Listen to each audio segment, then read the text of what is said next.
I stand by my statement. The Dodgers will win the World Series. Oh, man. Oh, boy. Plaschke gone, so are the Dodgers. How the Diamondbacks pulled off the shock of the postseason.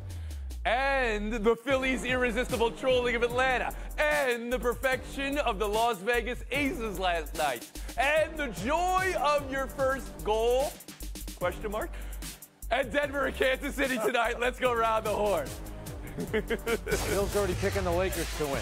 He's got the Lakers winning the NBA. Bill Plaschke. LA Kings winning the Cup.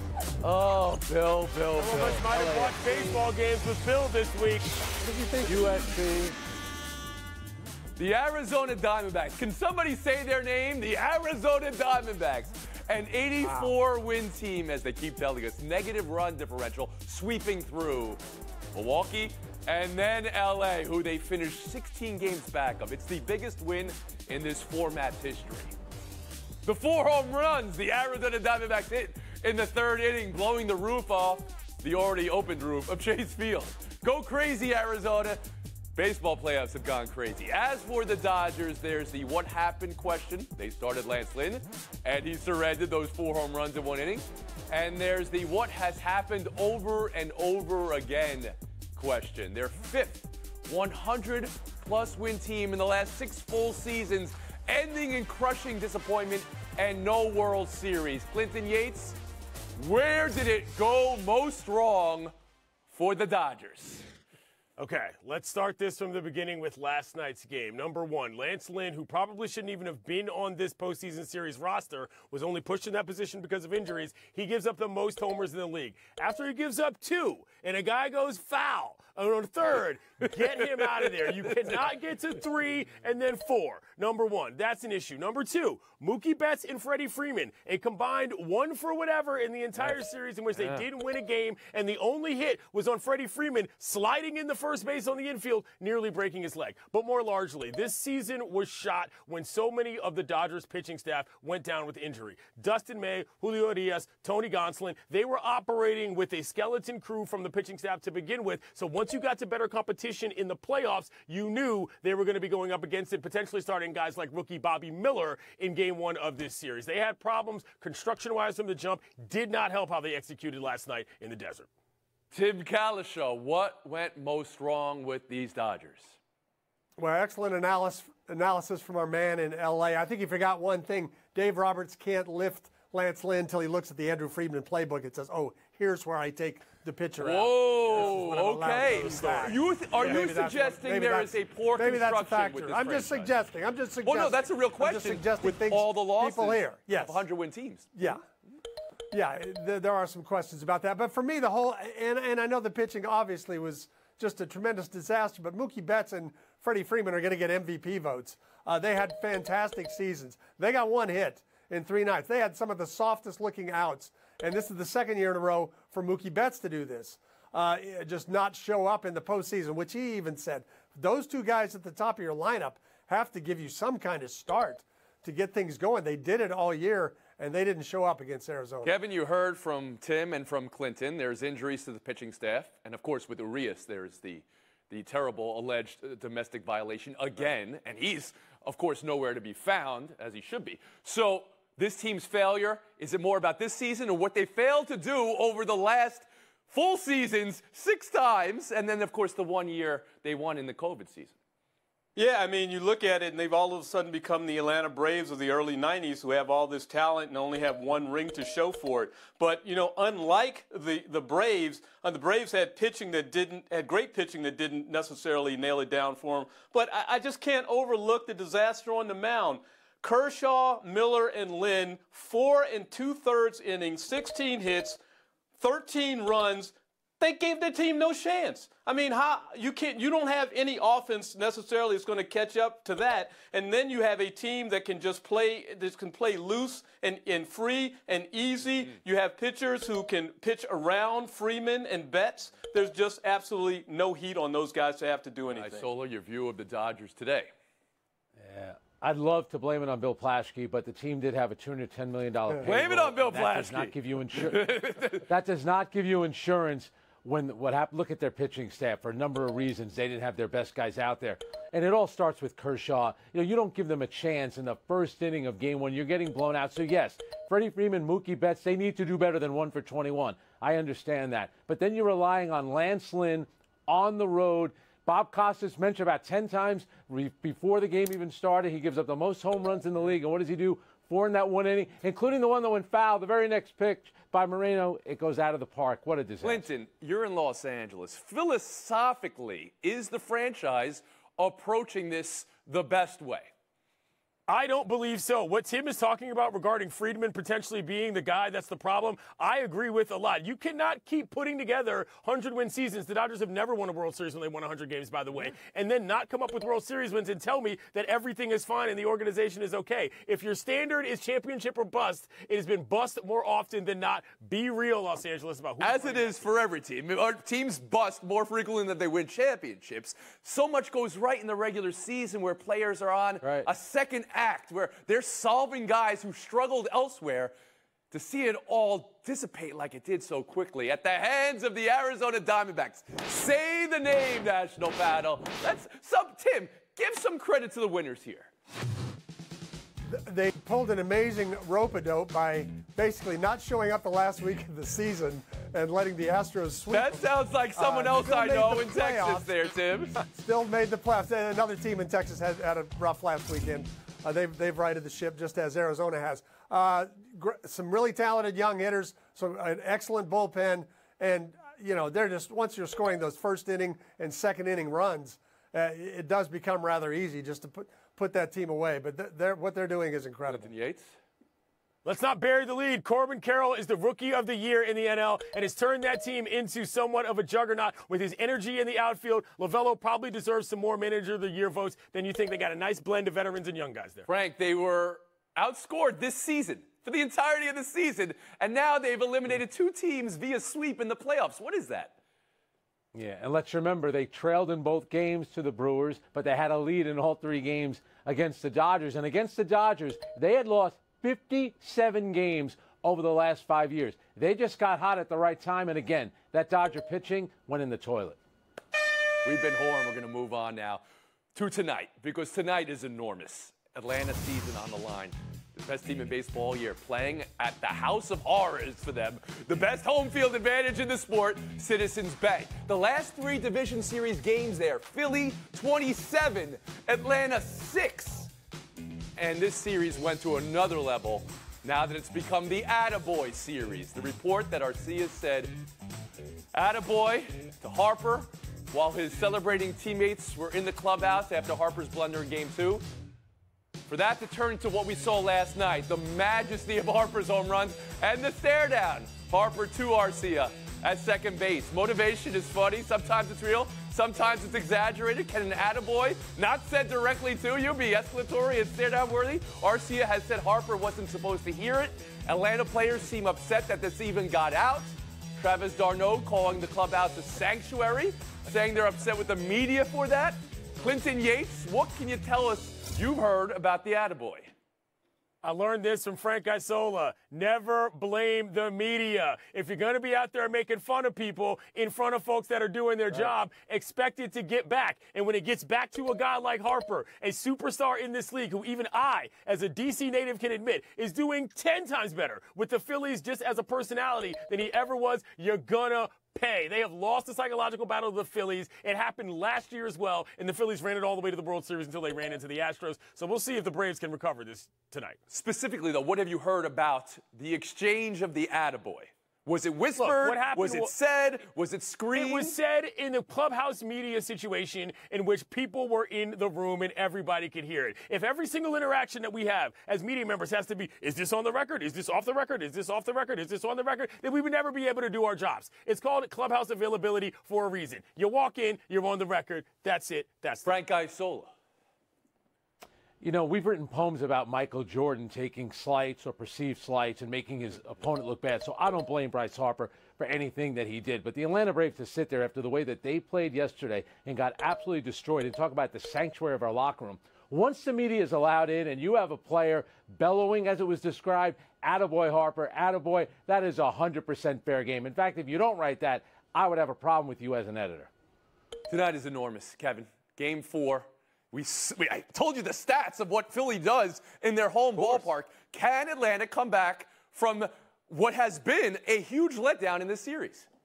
You know what? I think they can. And let's not forget, this is a soul snatcher of a series, because I thought a soul was snatched in Game 2 in inning 8 and inning 9. Yeah. And now here we are to see it flip. But you know what? They have the perfect antidote for this. They got the strikeout king on the mound tonight, a guy who is 6-1 in his last 7 starts, a guy who can get it done with strikeouts against a team that was 8th most in strikeouts in the league this year. So Strider is the perfect person to flip the script right now and change this series once again. Tim Calishawn tonight.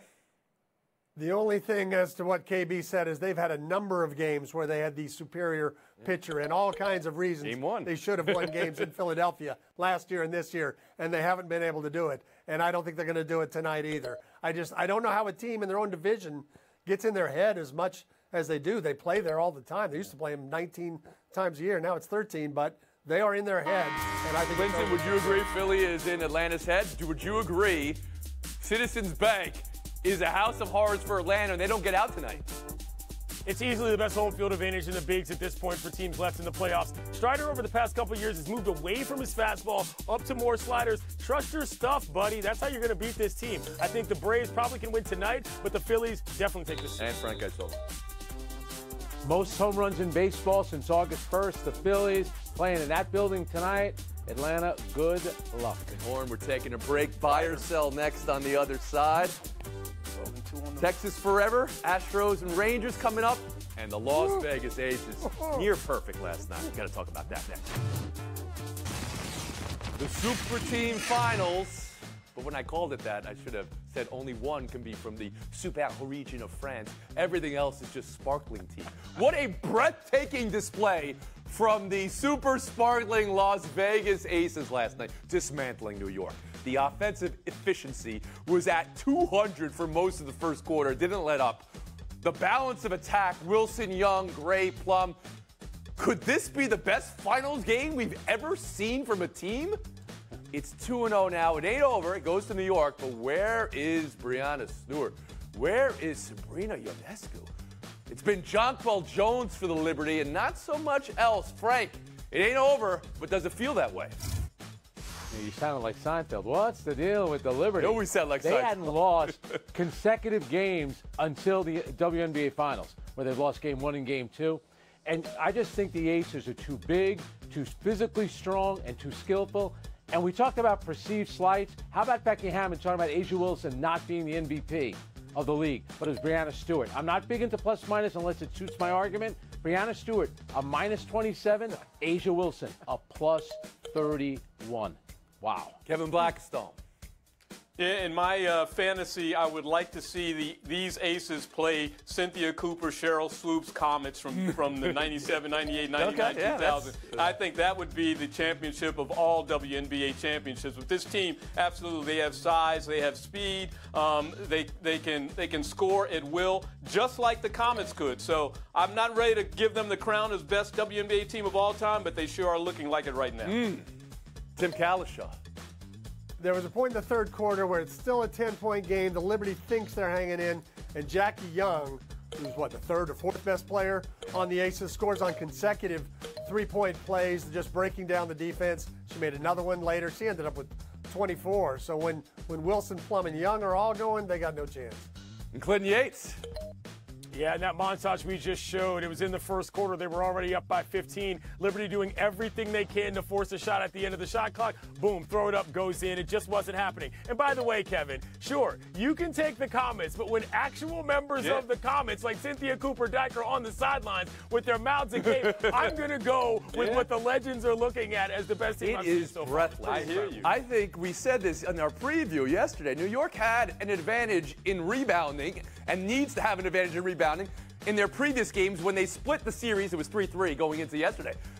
You don't need to rebound if you hit every shot you take. Exactly. I mean, Frank, though, Brianna Stewart's the MVP, and Sabrina Ionescu has not had a good postseason. No, they've been completely outplayed. And you mentioned, look at the Liberty defensively. The numbers that the Aces put up last night. Ionescu and Stewart are going to have to respond big on Sunday at Barclays Center. Buy or sell to how the Astros beat the Twins. And what that sets up now, an ALCS with the Rangers, that's Texas forever. Some of you doubted Houston, the champs, and here they are in their 7th straight league championship series. It was something they said in the sanctuary, but other people heard it. Tim, are the Asteroids back to being the Asteroids? I think they are. Now, they've never had to go through Arlington to get where they want to go. We'll see how that plays out next week. But they had 2 big things happen for them. One is Abreu, who's had no power the last couple of years, hit 3 home runs in Minnesota. So he strengthens that, lengthens that lineup. And big starts from Javier and Urquidy. If they can have that after Verlander and Valdez, then that at least makes them equal to the Rangers in starting pitching, and they have a better bullpen. Clinton Yates. I love this matchup because it's got the 2 old guys who were hanging out together during the winter meetings when the signing was first made. It's like old school baseball again. But you mean Dusty Baker and Bruce Bochy, or you mean Justin Verlander and Max Scherzer? That's a good question, Tony. I like it. But I do think that that Verlander coming back was a big part of this season for the Astros. It indicated to them, yeah, we've got a chance. Yeah, the guys that can do it want to get back. And yeah, we're going to go ahead. I love this series so far. It's going to be fun. Frank Isola. Since 2017, the Astros have the most playoff wins, playoff home runs, playoff RBIs. They've been dominant before, during, and after the scandal. Give them a little bit of credit here. And Kevin Blackstone. Yeah, absolutely. I mean, I had no doubt that this was a good team. You had no doubt. Okay, I remember everybody picking Seattle about 3 weeks ago, okay? Oh, no, I was not a part of that. And look at what Dusty Baker has done since he's been there. Let's give Dusty some credit for cleaning up this mess and getting this ship back back on the track that it needs to be on. This is a Get great the ship back on the track? Or ships on tracks? The train's on the track. Yeah, that's one of those. They go around the ships go around the horn, I believe, is what they do. Wait a second.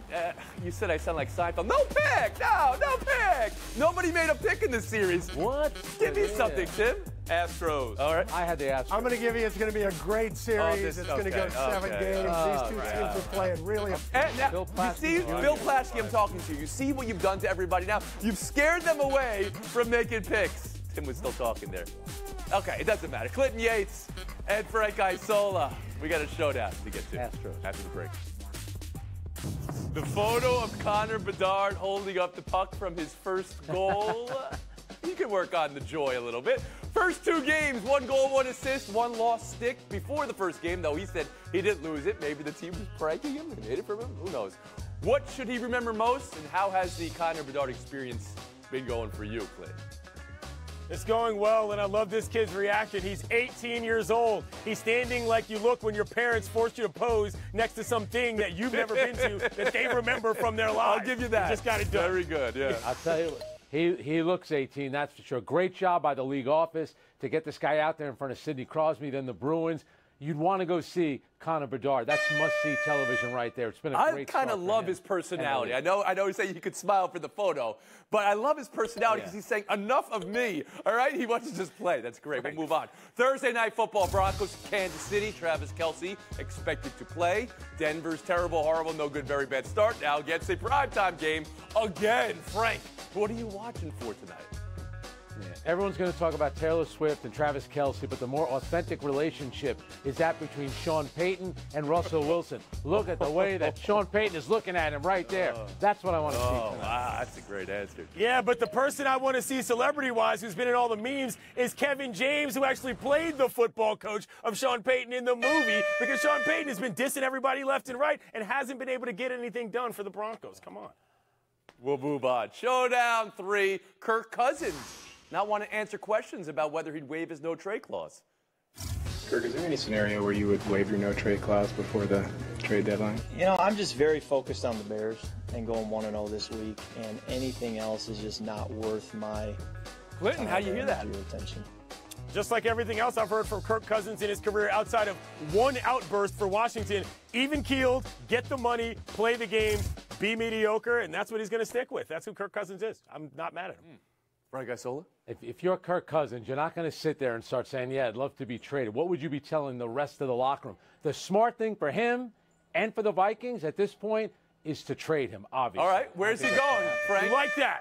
Where's he going, Frank? Where's he? Jay, I knew you were going to say that. I knew you were going to do that. Clinton Yates, you just walked into a win. This week, Reebok named Shaquille O'Neal as their president of basketball, and he did one thing which was fantastic. He came right out and he named Allen Iverson as the VP. And he said, I don't want to get this wrong. AI is a founding father of Reebok basketball and has left a lasting impact on the game and its surrounding culture. I had 3 pairs of the answers in high school. We'll never forget that commercial with Jadakiss. AI being back in the fold for a brother like me who grew up loving basketball in the 90s. We love to see this, man. Good job, Shaq, and glad that Bubba Chuck's back in the fold. So you said you had 3 pairs of the answers? Yeah. You ever have any of the Shaqs? No, not for me. Norm, the Shaqs and the Ewings. It's just like ski boots. Run a 23.5-hour break. We'll see you tomorrow.